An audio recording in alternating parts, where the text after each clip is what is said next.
Herkese merhaba. Öncelikle herkesin Kadınlar Günü'nü en içten dileklerimle kutluyorum ve sadece bugün değil her zaman çok sevdiğimizi ve çok sevildiğimizi hissettirelim demek istiyorum.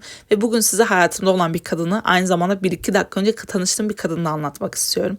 Bu kadın muhteşem bir kadın. Yeri geliyor çok yakın bir arkadaş oluyor. Yeri geliyor video çekiyorsanız videolarınıza dahil olan muhteşem bir insan oluyor.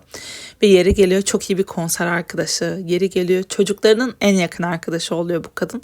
Ve yeri geliyor öğretmen oluyor arkadaşlar. Kılavuz oluyor. Doğruyu yanlış öğreten birçok duyguyu aşılayan birisi.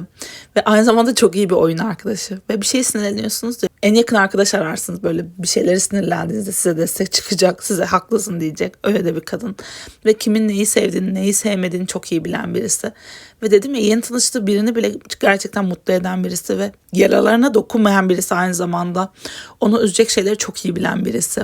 Ve muhteşem birisi. Kalsın Kadınlar Günü'nü kutlamayı unutuyordum annem. Dünyanın en güzel ve en güçlü annesi. Kadınlar Günü kutlu olsun.